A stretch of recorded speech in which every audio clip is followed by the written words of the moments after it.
नमस्कार मित्रों।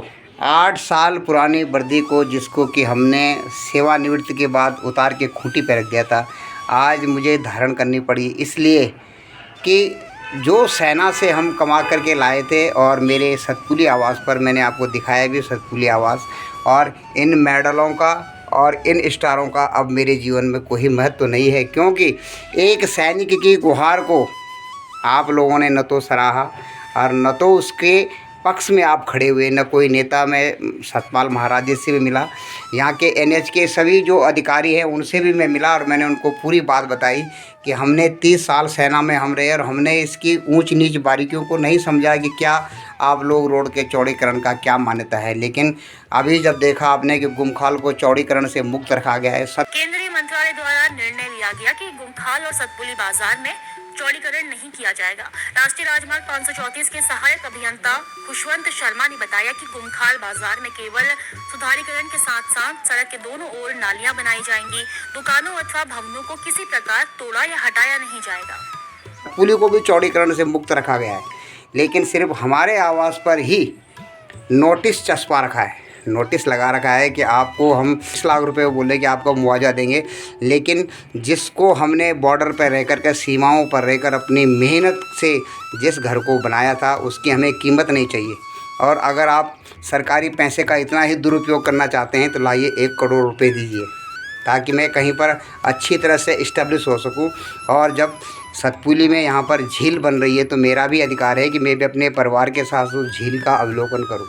और यहाँ पर बाह्य वैकल्पिक मार्ग भी है, ऐसी बात नहीं कि वैकल्पिक मार्ग नहीं है, वैकल्पिक मार्ग भी है, लेकिन आपने अपनी नीतियों के कारण इस सतपुली बाज़ार में ही दोहरा मानदंड कर रखा है। और इसलिए मैं आज मजबूर होकर कहता हूँ कि इन मेडलों को आपके एनएच के अधिकारियों को ही आपके जो बुलडोजर के नीचे ही फेंक देना चाहिए। इन मेडलों को, जो ये मेडल हमने छाती पे लगा करके आपकी और देश की रक्षा के लिए अपनी जान को जोखिम में डालकर सीमा पर है। ज़रूरी है कि उसका हमको मेहनताना मिला है, उसको हमको पेंशन मिलती है, वो भी ज़रूरी है, लेकिन इस भाव से थे हम कि कभी जब हम घर में जाएंगे तो अपने जीवन को आराम से सुरक्षित ढंग से गुजारेंगे। लेकिन आप लोगों ने क्या किया, नोटिस पर नोटिस। और हमको नहीं चाहिए आपका मुआवजा, हम आपके मुआवजा के भूखे नहीं हैं। हम इन हाथों से कमा कर, जिन्हें देश की सेवा से कमा करके भी हम खा सकते हैं। हमारे पुश्तैनी ज़मीन भी है गांव में, हम वहां पर खेती कर सकते हैं। लेकिन आप सबसे अनुरोध है कि वैसे वीडियो को तो आप बहुत ज़्यादा वायरल कर देते हैं और बहुत ज़्यादा वायरल करके कोई किसी की चुगली कर रहा हो, कोई किसी की कोई बात कह रहा हो, लेकिन ऐसे सैनिक के पक्ष में आप कभी खड़े नहीं होते हैं। ठीक है, आप लोगों से मेरा अनुरोध है कि इस वीडियो को जल्दी से जल्दी रक्षा मंत्री तक पहुंचाइए, नितिन गडकरी तक पहुंचाए, उन नितिन गडकरी तक जिन्होंने कि गुमखाल को तो चौड़ीकरण से मुक्त रखा, सतपुली आधा बाज़ार को चौड़ीकरण से मुक्त रखा और आधा विकास मोहल्ले के जो 20-22 घर हैं उनमें चौड़ीकरण का कोई विकल्प नहीं रखा। न तो अध्यक्ष जो हैं उनको इसमें संज्ञान लेना चाहिए।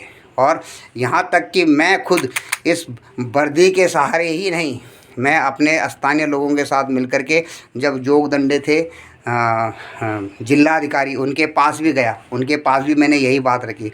सब ने अनसुनी कर दी है, सभी अपनी अपनी हाँकते हैं। और अगर यही हाल रहा तो मैं सभी अपने जो जितने भी मेरे पूर्व सैनिक हैं सभी सैनिकों से अनुरोध करता हूं कि आपको कसम है इस वर्दी की, और की दुहाई देता हूं कि अगर आप लोगों में दम है तो इसको आप शेयर करिए और अपने अपने ग्रुप के माध्यम से। अगर इन लोगों ने यही मानदंड रखा और हमारे घर के ऊपर से ये बुलडोजर चला करके इन्होंने, जबकि इनको मुआवजा हमको नहीं चाहिए, ये फिर भी मुआवजा दे रहे हैं। हम देखो, मैं तब भी मुस्कुरा रहा हूँ, जुकाम बहुत है और दोबारा कमा सकता हूँ। गिड़गिड़ाने का पक्ष मेरा नहीं है। मैं चाहता हूँ कि आप सब लोग मेरे साथ रहिए और जो पार्टी सतपुली को पूरी तरह से मुक्त रखेगी, पूरे सतपुली के एक भी मकान को न टूटने देने वाली पार्टी को ही आप लोग वोट करेंगे।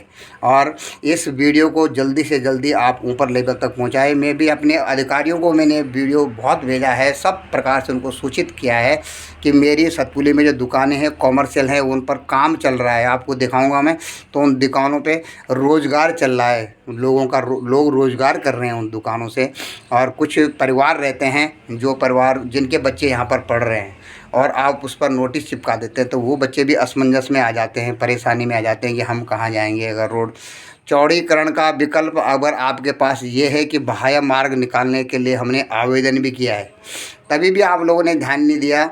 एक सैनिक के लिए आज मुझे मजबूरी में इस वर्दी को सोच रहा हूँ कि इस वर्दी को उतार करके आपके बुलडोज़र के ऊपर टांग दूँ, जो आप बुलडोज़र लेके आएंगे ना उसके ऊपर टांग दूँ।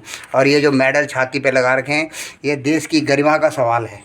और हमको यह विश्वास दिलाते हैं कि आप एक नागरिक से भी आपकी थोड़ी महानता है, क्योंकि आपने अच्छे काम किए हैं देश के लिए, देश की रक्षा में आप खड़े रहे हैं, इसीलिए इन मेडलों को आपने हमारी छाती पे चिपकाया। कोई ये बाज़ार में नहीं मिलते हैं मेडल, ये वर्दी बाज़ार में नहीं मिलती है। लेकिन फिर भी आज मजबूर होकर के मुझे अपने सभी सैनिक, जितने भी भाई हैं हमारे सैनिक भाई हैं, उनसे मैं अनुरोध करता हूँ कि मैं एक्स सूबेदार गौतम सिंह बिष्ट, सतपुली के विकास मूल्य में मेरा घर है, और घर का ये वीडियोज़ मैं आपको भेज रहा हूँ। और यही वीडियो आप अपनी पोस्ट पर डालिए, और अपने जो भी आपके पदाधिकारी हैं, जो भी एक्स सर्विसमैन ग्रुप है उसमें डालिए कि किसी न किसी प्रकार से, मैं आपको डंके की चोट पे कहता हूँ, नहीं तो इस वर्दी का कोई मतलब नहीं है। ठीक है, इस वर्दी को पहनना, और एक यूँ कहें कि एक नॉर्मल वर्दी को पहनना जिससे आप खेती किसानी करते हैं, या कोई सिक्योरिटी गार्ड की, ये सिक्योरिटी गार्ड की वर्दी नहीं, ये भारतीय सेना ने दी थी ये वर्दी, और हमने बड़े गर्व से पहनी थी, क्योंकि हमारे पिताजी भी आर्मी में सूबेदार थे और हम भी इस रैंक से आए। और आपको ये भी मैं बताना चाहता हूँ कि इसी महार रेजिमेंट जो आपको दिख रहा है, ग्रुप महार रेजिमेंट का जो बैच दिख रहा है, इसी महार रेजिमेंट ग्रुप से हमारे माननीय पुष्कर सिंह धामी के पिताजी भी इसी ग्रुप में और इसी रैंक से उन्होंने सेवाएं दी हैं। और इतना ही बहुत है आप सब मित्रों के लिए कि आप सब मित्रों सहयोग में रहिए, और जहाँ तक हो सके बाइकआउट कीजिए ऐसी पार्टी का जो कि सैनिकों का सम्मान नहीं करते हैं। एक शेर सिंह धामी जी भी हैं, जिनके बेटे आजकल के मुख्यमंत्री हैं, माननीय मुख्यमंत्री हैं हमारे, उनको भी आपने इसीलिए दिया कि इनमें सैनिक खून है। और आज आप एक सैनिक की संपत्ति पर भी, जबकि आपके पास वैकल्पिक मार्ग है, एनएच के अधिकारियों से मैंने बहुत रिक्वेस्ट करी, हर तरह से समझाने की कोशिश करी, लेकिन उन्होंने समझने की नहीं की। तो आइए और इन मेडलों के ऊपर से आप बुलडोजर को ले जाइए। मुझे आपसे मुआवजा भी नहीं चाहिए कि आप मुआवजे का पैसा भी आप ही रखिए, ठीक है, वो भी नहीं चाहिए। और ले जाइए, इस वर्दी को भी टांग करके ले जाइए। इस वर्दी को भी ज़्यादा रखना मैं तो समझता हूँ कि ठीक नहीं है, क्योंकि आप एक भारतीय सैनिक की बात का मूल्य नहीं रख सकते हैं, जबकि रास्ता है। जब तक वैकल्पिक रास्ता नहीं था तब तक हम चुप थे। आप किधर से भी रोड ले जाओ, कैसे भी ले जाओ, हम अपने घरों को चुपचाप निकल जाते। लेकिन अभी वैकल्पिक रास्ता है, कोटद्वार का रास्ता वैकल्पिक रूट होकर के बैराज के ऊपर से जा सकता है, लेकिन आप लोग उस पर न तो ध्यान नहीं, ये एनएच वाला ध्यान दे रहा है, और नहीं यहाँ के जो सर्वा हैं, सतपाल महाराज जी से भी मिलकर हमने यह बात रखी है। तो आप तक मेरा अनुरोध है कि आप मेरे साथ खड़े रहिए, और आज मुझे आपकी सहायता की ज़रूरत है। जय हिंद, जय भारत, जय उत्तराखंड।